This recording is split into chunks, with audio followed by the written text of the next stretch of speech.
Hello, children. I warmly welcome you. Today, we will talk about data compression. Data compression is a clever way to make large files take up less space while keeping their quality. This allows us to send pictures, music, or videos over the internet faster. I will explain how it works by observing the adventures of our little animals. By the pond, the frog and the sparrow were discussing data compression.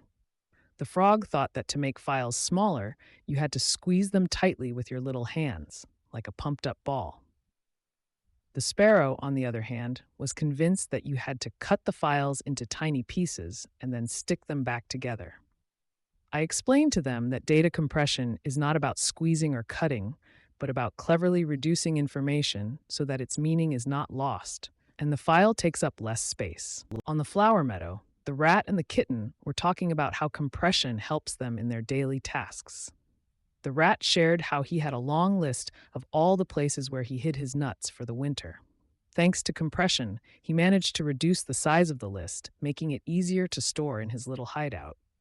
The kitten mentioned how, with compression, he could keep many pictures of the area without worrying about running out of space for new photos. I explained to them that compression saves storage space for data without losing important information. At the playground, the puppy and the bee were playing together. I decided to check their knowledge and ask them what they knew about data compression. The puppy told me that data compression involves reducing the size of files so that they take up less space on the disk or transfer faster over the internet. The bee added that compression is very important in project management because it allows for quickly sharing large documents with other little animals, saving time and space. I praised them for their good answers. Data compression allows us to send files faster and more conveniently without losing important information. Let us summarize what we learned today, children.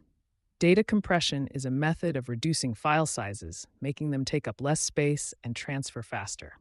It is not about squeezing or cutting, but about clever ways to simplify information. Thanks to compression, we can send pictures, videos, and other files faster, saving time and space on our disks. Thank you for spending this time with me, and see you next time.